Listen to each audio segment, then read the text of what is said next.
Hi friends, मी विठ्ठल जोशी. या व्हिडिओमध्ये आपण पोलीस भरतीच्या संदर्भात एक महत्त्वाचा अपडेट पाहणार आहोत.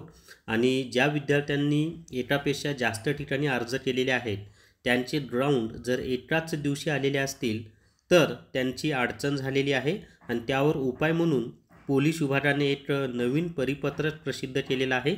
आणि आता दोन्ही राऊंड त्या विद्यार्थ्याला देता येतील अशी सोय त्यांनी केलेली आहे. तर नेमकं विद्यार्थ्यांनी काय करायचं आहे हीच माहिती आपण या व्हिडिओमध्ये पाहणार आहोत. व्हिडिओ शेवटपर्यंत पहा. या व्हिडिओला सर्वांनी लाईक करा, शेअर करा आणि Vitthal Joshi YouTube channel subscribe करा.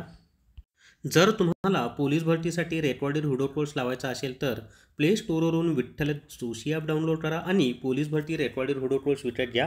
फक्त 300 रुपयामध्ये अंकगणित, बुद्धिमत्ता चाचणी, मराठी व्याकरण 3 विषयांचे रेकॉर्डेड व्हिडिओ तुम्हाला मिळतील. तर या ठिकाणी पहा, 16 जून 2024 या तारखेला महाराष्ट्र पोलिसांनी प्रेस नोट काढलेली आहे. काय म्हटलेलं आहे त्याच्यामध्ये, महाराष्ट्र राज्य पोलीस दलातील रिक्त पदे भरण्यासाठी मैदानी चाचणी परीक्षा दिनांक 19/6/2024 पासून संपूर्ण राज्यभर सुरू होणार आहे. म्हणजे 19 जूनला ही मैदानी चाचणी सुरू होणार आहे. उमेदवारांना विविध पदांकरिता पोलीस शिपाई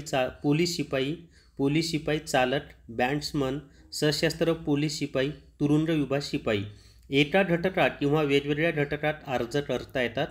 त्यानुसार काही उमेदवारांना एकाच दिवशी अथवा लागोपाठचे दिवशी 2 पदांकरिता मैदानी चाचणीसाठी हजर राहणे याबाबतची स्थिती निर्माण होऊ शकते व त्यामुळे काही उमेदवारांची गैरसोय होऊ शकते. म्हणून सर्व घटक प्रमुखांना व महा आय टी विभागास सूचना देण्यात आली आहे की ज्या उमेदवारास एकाच वेळी 2 पदांकरिता मैदानी चाचणीस हजर राहण्यासाठी सूचना दिल्या असेल असा उमेदवार पहिल्या ठिकाणी हजर राहिल्यानंतर त्या उमेदवारांना दुसऱ्या ठिकाणी वेगळी तारीख देण्यात यावी.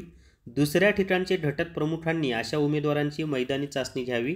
तसेच मैदानी चाचणीची पहिली तारीख आणि दुसरी तारीख यामध्ये किमान 4 दिवसांचे अंतर असावे.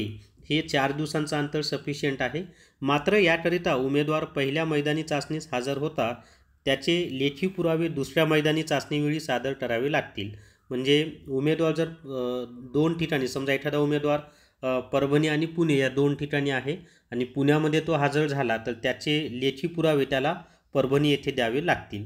पहिल्या मैदानी चाचणीस हजर होता याचे लेखी पुरावे दुसऱ्या मैदानी चाचणीवेळी सादर करावे लागतील.